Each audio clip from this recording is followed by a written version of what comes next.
ہر قسم کے روحانی جسمانی مسائل اور وظائف کے لیے پیر اقبال قریشی چینل کو سبسکرائب کریں۔ تقدیر کے فیصلے ہونے ہیں آپ کے۔ اچھا، یہاں میں وظیفہ دوں گا تو آپ 1.25 لاکھ بھی پڑھ لیں گے، لیکن اللہ کے رسول کی بات پہ عمل کرنا اصل چیز ہے۔ وظیفے کر کر کے ادھر نماز چھوڑ دی، قرآن چھوڑ دیا، اطاعت الہی چھوڑ دی، اور اپنے گھر میں بدعات رسومات کا ماحول رکھا اور وظائف کری جا رہے ہیں، کبھی مسئلہ حل نہیں ہوگا۔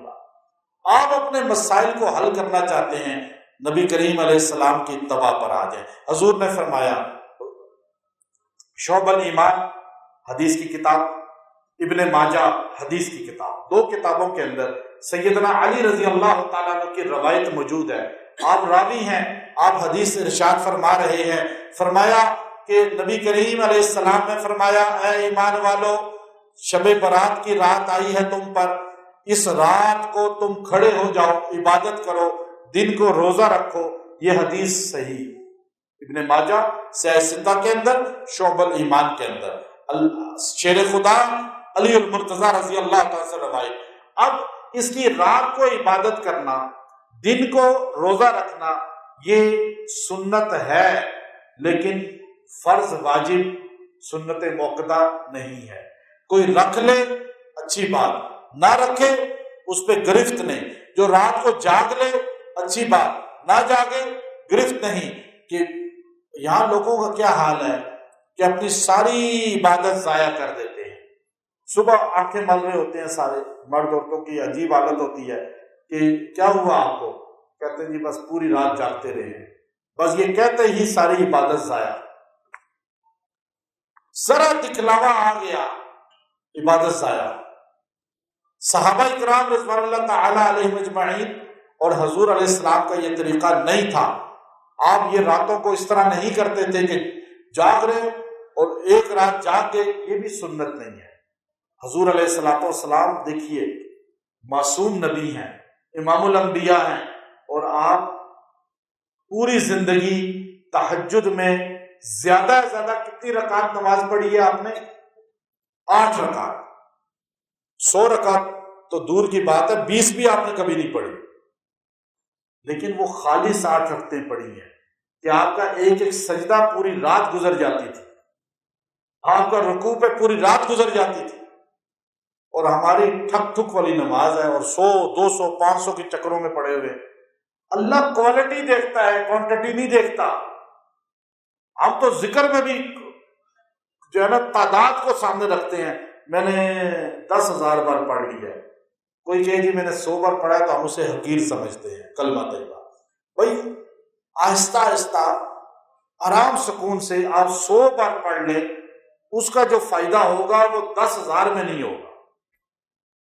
یا تو بس یوں پڑھتے ہیں، تسبیح بھی یوں پڑھ رہے ہیں، ادھر دیکھ رہے ہیں، ادھر دیکھ رہے ہیں، یوں پڑھی جا رہے ہیں، نفل بھی یوں پڑھے ہیں، جلدی جلدی پتہ نہیں چلتا کیا پڑھ رہے ہیں۔ یا تو ایسے لوگ کئی نماز پڑھتے ہیں کہ میں ابھی سورہ فاتحہ بھی نہیں پڑھی ہوتی تو وہ 4 رکعت پڑھ کے جا چکے ہوتے ہیں۔ میں حیران ہوتا ہوں کہ میرے سے اتنی تیز نہیں پڑھی جاتی۔ تو یہاں یہ نماز کا کوئی فائدہ نہیں۔ یہ آپ 100 رکعت پڑھ لیں، کیا 1000 بھی پڑھ لیں، آپ اتنا بھی اللہ کی توجہ نہیں لے سکتے، بلکہ اللہ کا غضب آپ پہ پڑ رہا ہے۔ اللہ کی محبت، رحمت، توجہ، آپ 2 رکعت پڑھیں بس، خالی صرف 2 رکعت شب برات میں رات کو پڑھ لیں، اور پڑھیں صحیح طرح، آرام سے پڑھیں، لفظوں کا حق ادا کریں۔ مانگ کس سے رہے ہیں آپ جب کسی مالدار آدمی کے پاس یا کسی بڑے وزیر کے پاس اپنا کام لے کر جاتے ہیں تو وہاں جا کے ٹھک ٹھک بولنا شروع کرتے ہیں یا بڑے ادب سے آرام آرام سے بولتے ہیں؟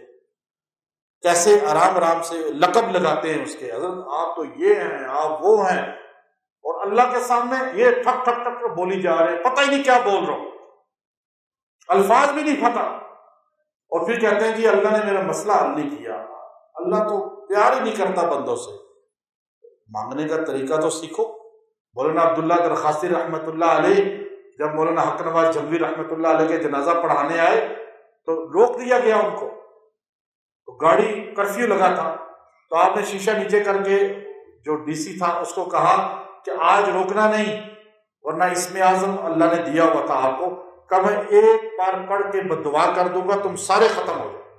وہ ڈر گیا، اس نے کہا جائیں حضرت کو جانے دیں، اور اللہ نے آپ کو نوازا تھا، وہ بھی تو ہماری طرح کے انسان تھے، اور بھی اللہ والے ایسے ہیں، ہاتھ اٹھاتے ہیں کام ہو جاتا ہے۔ اچھا ہم رو رو کے کام نہیں ہوتا، کیونکہ ہمارے پڑھنے کا سٹائل ہی نہیں صحیح، نہ الفاظ کا ترتیب، نہ توجہ۔ آپ صرف شب برات میں آج آپ کو بڑے وثوق سے کہہ رہا ہوں، صرف 2 رکعت پڑھیں، کتنے؟ لیکن پڑھے صحیح طرح۔ نماز میں آپ کی توجہ اللہ کی طرف ہونی چاہیے، سورہ فاتحہ کے ایک ایک لفظ پہ توجہ ہو، کیا مانگ رہے ہیں آپ۔ سورہ اخلاص پڑھیں، کچھ پڑھیں، اس پہ توجہ ہو۔ التحیات کے ایک ایک لفظ پہ آپ کی توجہ ہو۔ دروشی پڑھیں تو توجہ ہو لفظ پر، دعا اس کے بعد جو پڑھیں اس پہ توجہ ہو۔ پھر آپ اس کے بعد سلام پھیر کے ہاتھ اٹھا کے 5 منٹ دعا کر لیں، بس آپ کی رات قیمتی ہوگی۔ اور آپ ایسے لوگوں کو دکھلانے کے لیے مجمع لگا لیں، اجتماعی عبادت کر لیں، 1% بھی آپ کو فائدہ نہیں ہوگا۔ کیوں؟ کہ یہ عبادت انفرادی ہے، اجتماعی نہیں ہے۔ حضور نے کہیں مسجد نبوی میں اس کی ترغیب نہیں دی کہ آپ آؤ شب برات کی، لیلۃ القدر کی یا کوئی بھی رات کی عبادت کرو۔ آپ علیہ السلام نے فرمایا اپنے گھروں کو قبرستان مت بناؤ، اپنے گھروں میں قرآن پڑھو، اپنے گھروں میں نوافل پڑھو، آسمان والوں کو تمہارے گھر ایسے نظر آئیں گے جیسے تمہیں زمین سے ستارے نظر آتے ہیں۔ اب دیکھیے آسمان کے فرشتے اترتے ہیں، زمین پہ جن گھروں میں روشنی ہوگی، جیسے جہاز میں آپ جاتے ہیں تو آپ کو پتہ چلتا ہے یہاں روشنی ہے، یہ روشنی ہے۔ یہ مکہ کے پہاڑ آپ نے دیکھے ہیں، مکہ کے اندر، مکہ میں پہاڑ ہر تھوڑے تھوڑے فاصلے میں پہاڑ ایسے ٹیڑھے ٹیڑھے ہیں، ابھی تو کٹتے جا رہے ہیں لیکن ٹیڑھے ٹیڑھے ہیں، آپ نے دیکھے ہوں گے۔ وجہ حکمت کیا ہے کہ جب اوپر سے جہاز جاتا ہے نا، اسے مکہ کی وادی میں گھر کوئی نظر نہیں آتا، پہاڑ ہی پہاڑ نظر آتے ہیں۔ اللہ نے دشمن سے ایسی حفاظت کی ہے اس شہر کی کہ وہ پہاڑوں نے ایسے قلعہ کیا ہوا، ہر طرف سے پہاڑ ایسے اس شہر کو۔ تو اب جو زمین پہ گھروں میں نوافل پڑھتے ہیں، قرآن پڑھتے ہیں، عبادت کرتے ہیں، آسمان کے فرشتے جب اترتے ہیں تو وہ ان گھروں پہ سب سے پہلے جاتے ہیں، چونکہ یہ وہ گھر ہیں، انہیں پتہ ہوتا ہے یہ نور ایمان والے گھر ہیں۔ اس لیے ہمارے نبی سنتیں گھر جا کے پڑھتے تھے، گھروں میں بھی عبادت ہوتا ہے، نوافل گھر میں پڑھتے تھے۔ اور آپ علیہ السلام نے لیلۃ البرات میں یا لیلۃ القدر میں اپنے گھر میں عبادت کی۔ ہمیں کس نے بتایا؟ صحابہ نے نہیں بتایا۔ آپ شب برات کی عبادت کا اٹھا کر حدیث دیکھ لیں، شب برات کی عبادت کا آپ کو سیدہ عائشہ صدیقہ رضی اللہ تعالیٰ عنہ سے پتہ چلے گا۔ آپ کو کسی صحابی سے روایت نہیں ملے گی کہ حضور رات کو یوں پڑھتے تھے، حضور یہ مانگتے تھے، حضور اس طرح گئے۔ آپ حدیث کی کتاب اٹھا کر دیکھیں، گھر کی عورت بیوی ام المومنین جو حضور علیہ الصلوۃ والسلام کے روم میں تھی، آپ کی عبادت کو دیکھ رہی تھی، وہ بتا رہی ہیں کہ نبی کریم علیہ الصلوۃ والسلام نے نوافل پڑھے شب برات کی رات میں، اور آپ علیہ السلام باہر کو نکل گئے۔ میں سوچنے لگی کہ حضور علیہ السلام میری باری میں کسی اور زوجہ کے کمرے میں جا رہے ہیں، تو میں تھوڑی دیر کے بعد حضور علیہ الصلوۃ والسلام کے پیچھے پیچھے چل پڑی اور آہٹ پیدا کیے بغیر چلی، اور چلتے چلتے میں نے دیکھا کہ حضور علیہ الصلوۃ والسلام دوسری بیویوں کے حجروں کے بجائے جنت البقیع کی طرف چلنا شروع ہو گئے۔ اور حضور علیہ السلام کو میں نے دیکھا کہ بقیع الغرقد اس قبرستان کے اندر آپ پہنچ گئے، اور آپ علیہ الصلوۃ والسلام نے ان مردوں کے لیے، قبرستان والوں کے لیے دعا فرمائی۔ اب آپ دیکھیے یہ روایت کرنے والا کون ہے؟ حضور کی زوجہ ام المومنین، کیونکہ یہ وہ عبادت ہے جس کا تعلق عوام کے ساتھ نہیں ہے، یہ دکھلاوا نہیں ہے کہ میں آپ کو کہوں جی آؤ جی قبرستان چلتے ہیں، آؤ جی مسجد میں عبادت کرتے ہیں۔ یہ اجتماعی نہیں ہے، یہ انفرادی عمل ہے۔ حضور علیہ الصلوۃ والسلام نے رات اپنے حجرہ میں عبادت کی، صرف ام المومنین نے بتایا آپ قبرستان گئے، صرف ام المومنین نے بتایا، اور یہاں پر اجتماعی کام ہو رہے ہیں، تو سنت سے محرومی ہے یا نہیں؟ سنت میں آئے، عبادت کمرے میں کتنی کی آپ نے، آپ جانے، آپ کا اللہ جانے، گھر والوں کو پتہ چل سکتا ہے، لیکن محلے کو نہ خبر دے کہ مجھے نیند رات کو نہیں آئی، میں پڑھتا رہا، اچھا جی میں نے تو 100 نفل پڑھ لیے، بس سر چکرا رہا ہے، اب یہ باتیں دکھلاوے کی، دن کو روزہ رکھا تو ہر ایک کو بتا رہا ہے آج تو میرا روزہ ہے، یہ روزہ دکھلاوے کا نہیں ہوتا، آپ نے روزہ رکھنا ہے رکھ لیں، ثواب ہے، نہیں رکھیں گے کوئی گرفت نہیں۔ ہمارے نبی سے پوچھا یا رسول اللہ آپ روزے سے ہیں؟ آپ نے فرمایا ہاں، میں یہ پسند کرتا ہوں کہ جب میری فائل تیار ہو، جب میرا دفتر تیار ہو تو میں اللہ کے سامنے قیام اور دن کو اللہ کے سامنے صیام کی حالت میں ہوں، یعنی جب اللہ تعالیٰ میرا دفتر تیار کرے، میرے مستقبل کا فیصلے کی فائل تیار کرے، وہ سال کا میرا بجٹ فرشتے کے سپرد ہو، تو اللہ کی رحمت میری طرف متوجہ ہوگی۔ اگر میں روزے کی حالت میں ہوا، اگر میں جو ہے رات کو نفل پڑھنے کی حالت میں ہوا، یہ تو ہے شب برات کا طریقہ جو آپ علیہ الصلوۃ والسلام نے بتایا، اور صحابہ کرام رضوان اللہ تعالی علیہم اجمعین جو ہے وہ اس رات میں اسی طرح عبادات کرتے تھے، اور اسی طرح جو ہے آپ انفرادی طور پہ عبادت کرتے تھے۔ اجتماعی طور پہ عبادت کرنا، اجتماعی طور پہ کسی کو جو ہے ترغیب دے کر مسجدوں کو بھرنا، یہ آپ کا اللہ کی رحمت سے محرومی کی علامت ہوگی، کیونکہ سنت سے ہٹ گئے آپ۔ دوسری بات یہ ہے کہ یہ رات جو ہے، یہ رات اللہ تبارک و تعالی جو ہے سب انسانوں کی مغفرت فرما دیتے ہیں، لیکن شب برات میں حضور اکرم صلی اللہ علیہ وسلم نے فرمایا، حدیث پاک کے اندر آتا ہے، آپ نے فرمایا کہ بنو کلب جو مدینہ میں اتنا بڑا قبیلہ تھا جس کی بکریوں کی تعداد اس زمانے میں شمار نہیں کی جاتی تھی، اتنی بڑی تعداد میں بکریاں تھیں، ہر بکری ایسی تھی کہ اس پر بال اتنے زیادہ تھے کہ کبھی کوئی گن نہیں سکا۔ تو آپ صلی اللہ علیہ وسلم نے فرمایا جتنا بنو کلب کی بکریوں پہ بال ہیں، ان بالوں کے بقدر اللہ اس رات میں انسانوں کی مغفرت کرتے ہیں۔ اب لامحدود انسانوں کی مغفرت ہوتی ہے۔ علماء نے لکھا اس حدیث کی شرح میں کہ اس رات میں اتنی بڑی تعداد بخشی جاتی ہے کہ ان کی گنتی کوئی نہیں کر سکتا۔ یعنی آپ نے جو ارشاد فرمایا کہ وہ بنو کلب کا لفظ بولا، وہ بکریوں میں غنم سب سے زیادہ ان کی تھی، اور اس زمانے میں سب سے زیادہ ان کی شمار کی جاتی تھی۔ تو آپ صلی اللہ علیہ وسلم نے فرمایا کہ اتنی تعداد کی مغفرت کی جاتی ہے، تو اس رات میں سب کی مغفرت ہوتی ہے، 4 آدمیوں کی مغفرت نہیں ہوتی۔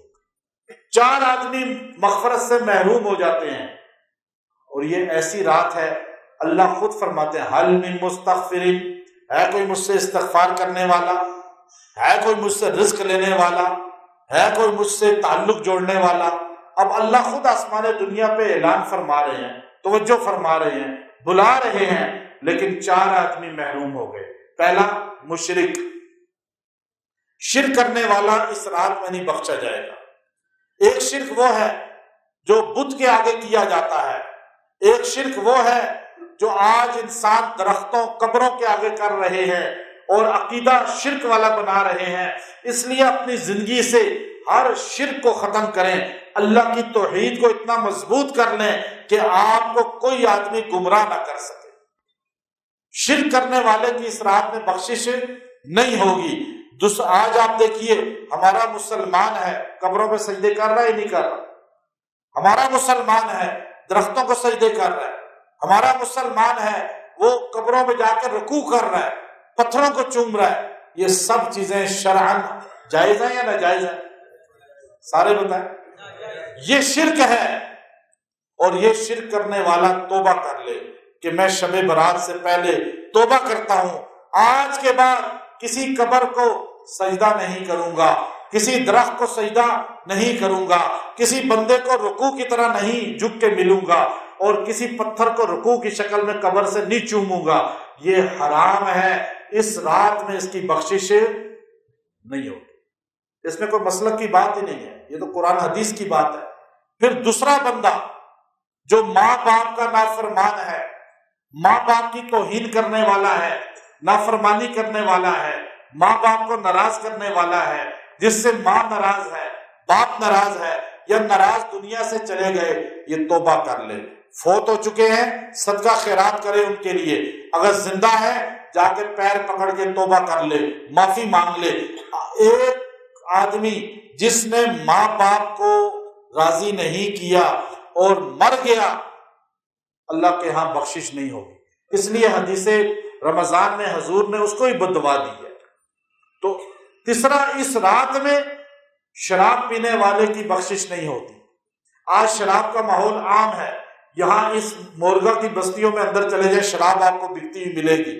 آپ پنڈی کے کسی غریب محلے میں بھی چلے جائیں، ایلیٹ کلاس تو جو بڑی بڑی سوسائٹیاں ہیں وہاں تو شراب پانی کی طرح بک رہی ہے۔ ہر شادی فنکشن میں شراب ایسے پی جاتی ہے اور فیشن سمجھ کے جیسے پانی پیا جاتا ہے، کولڈ ڈرنک سمجھ کے پیتے ہیں، اور مسلمان پی رہا ہے جس کو نبی کریم علیہ السلام نے فرمایا جو شرابی شراب پیتا ہوا مر گیا، توبہ نہیں کی، مرتے ہی قبر میں خنزیر بنا دیا جائے گا۔ شرابی کی بخشش نہیں ہوتی۔ اس رات میں شراب پینے والا اس رات میں نہیں بخشا جاتا، چاہے وہ روتا رہے، چاہے وہ استغفار کرتا رہے، نماز پڑھے، روزہ رکھے، لیکن شراب پہلے چھوڑے۔ یہ ام الخبائث ہے، یہ سارے گناہوں کی جڑ ہے، اور آج بہت بڑی تعداد مسلمان مرد عورتیں اس کے اندر مبتلا ہیں۔ نوجوان نسل شراب کو فیشن سمجھ کے پی رہی ہے، اور یہاں بڑی تعداد ایسی ہے جو کالجوں یونیورسٹیوں کے اندر، اور یہاں پر شراب عام، افیون عام، چرس عام، اور جو چرس پینے والا، شراب پینے والا، نشہ کرنے والا ہے، ہیروئن پینے والا ہے، اس رات میں اس کی بخشش حدیث کہہ رہی ہے پہلے توبہ کریں، اپنے آپ کو بخشش سے محروم نہ کریں۔ اور چوتھا فرمایا جو تعلق توڑنے والا ہے، بغض رکھنے والا ہے اور لوگوں سے ناراضگیاں کرنے والا ہے، یہ حدیث میں آتا ہے اس کی بخشش نہیں ہوگی۔ آپ کے دل میں کسی کے بارے میں بغض ہے، آپ کسی سے حسد کینہ رکھتے ہیں، کسی سے ناراضگی ہے آپ کی، تو آپ دل سے بغض نکال دیں، حسد نکال دیں، کسی کی غیبت نکال دیں، کسی کے تعلق توڑا ہوا ہے توبہ کر لیں اور اس سے جا کے تعلق جوڑ لیں، فون کر لیں، اسے جا نہیں سکتے اسے میسج کر دیں کم از کم، اور انشاءاللہ آپ کا تعلق جڑے گا، ادھر تعلق عرش سے آپ کا قائم ہو جائے گا اور بخشش یقینی ہو جائے گی۔